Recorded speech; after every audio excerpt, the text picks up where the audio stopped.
Oi pessoal, aqui é a Maíra. Oi, aqui é a Tami. Esse é mais um vídeo de Volta à Ravka e hoje a gente vai falar sobre os santos. Quem são eles? De onde surgiram? O que comem? É isso que eu vou falar hoje.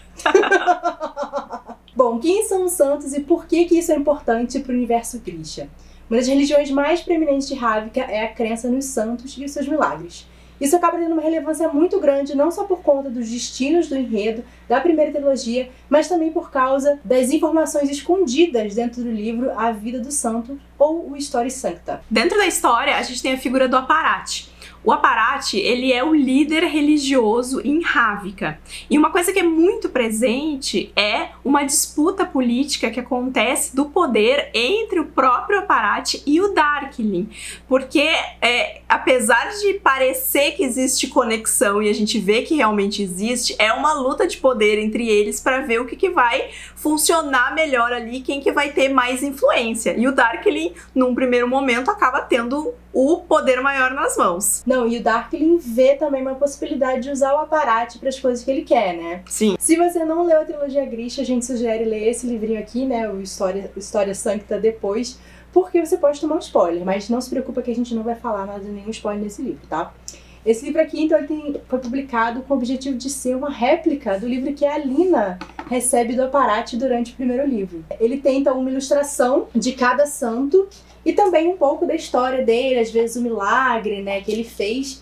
Então, se você começa a prestar atenção nas histórias, parece muito com coisas relacionadas com os poderes dos Grishas, né? E são histórias que, se você já leu a Bíblia, você tem o mínimo de conhecimento também, né, sobre a Bíblia, você sabe que dá pra reconhecer algumas semelhanças dessas coisas que vão juntando, né, que vão juntando o santo ao homem, e também algumas histórias bem escabrosas, né? Eu só queria fazer um adendo pro que a Mai falou com relação a ser o livro que é entregue, mas é como se fosse uma reimpressão pós-eventos da primeira trilogia, né? Porque... Isso, exatamente. Meio que os últimos santos mencionados aqui tem a ver com o resultado do que acontece no enredo. Então, se você, por acaso, ler este livro antes de ler a primeira trilogia, você vai descobrir tudo o que aconteceu. Então, não faça isso. E uma coisa legal também é que esse é um livro que ele é dado, assim, para as pessoas. Por exemplo, a Alina, né, sendo uma órfã, ela recebeu esse livro quando era criança, mas, assim, meio que ela pensa,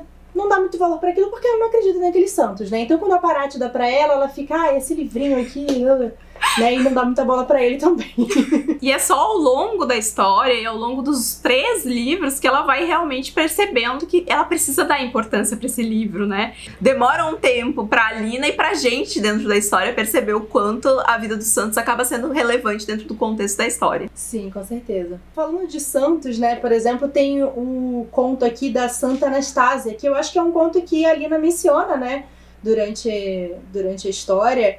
E, tipo, é um conto escabroso, assim, sabe? A mulher ela descobre que o sangue dela, ele ajuda a curar as pessoas. E aí ela dá pro pai dela, né? Porque ele tava muito doente, o pai dela bebe o sangue dela e ele fica bom. E aí as pessoas começam a vir na casa dela, por favor, me cure. E ela vai dando um pouquinho de sangue, quando ela vê, ela começa a ir nas outras aldeias, dá sangue. E uma hora a mulher seca.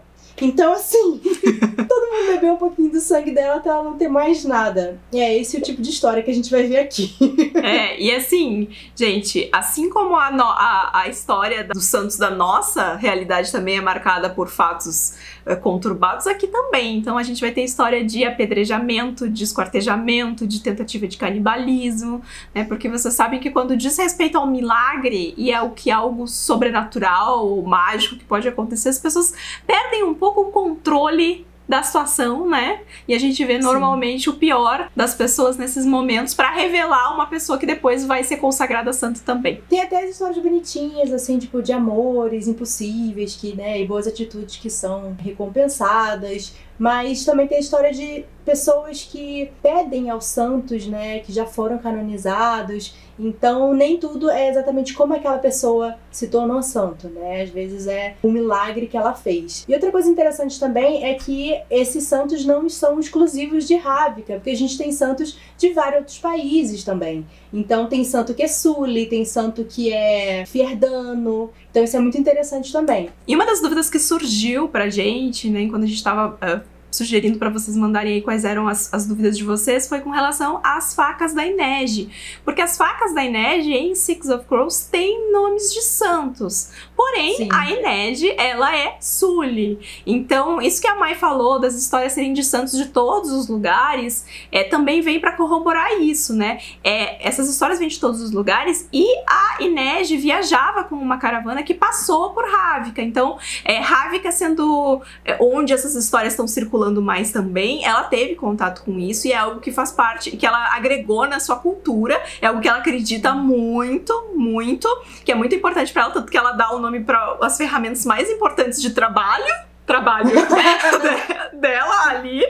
E inclusive tem uma dessas facas recebe um nome de um desses santos, que a gente não vai dizer qual é porque vai ser spoiler, e é um spoilerzinho, um easter eggzinho muito gostosinho da gente ter dentro de Six of Crows. Uma coisa que eu lembrei também de comentar dessa história dos santos, né? Uma dessas histórias, né, de santos, tem um santo que ele acaba criando a Corte de Gelo, um local super importante para a história de Six of Crows, né? Então é muito legal, assim, você reconhecer essas histórias e coisas do mundo mesmo, do universo Grisha, dentro da mitologia religiosa, né? Então dá pra ver que a Leigh Bardugo, ela fez um trabalho bem de construção de mundo com esse livro também.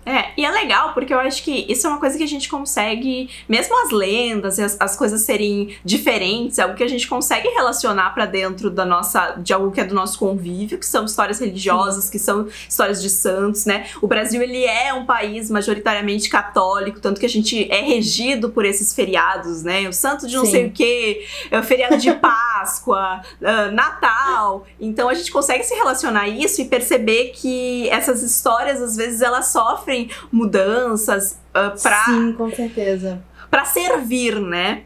E o quão é fascinante, às vezes, quando surge essa coisa do rolou um milagre. E aí a gente vê as histórias, tipo, da igreja indo atrás pra descobrir se aquilo é de verdade. Será que vai canonizar esse santo e tal? Então, essa lógica, ela funciona também dentro desse universo, só que, obviamente, seguindo as regras do Grishaverse, que se combinam com essas magias grishas. Então, a gente vai ver o cruzamento desses poderes e dessas... que nem sempre, às vezes, é realmente um Grisha, mas de alguma forma a história vai se conectar com o poder Grisha de alguma forma. E é legal você ler e reconhecer, né? Tipo, putz, esse cara aí com certeza era um Aeros. Nossa, essa mulher aqui, ó, ela com certeza era Inferne, né? Sim. É legal a gente ver também o material que a gente vai reconhecendo que isso aí poderia ser uma coisa meio Grisha. O negócio da menina que tem o sangue, não sei. Sim. O corporal, que não sei.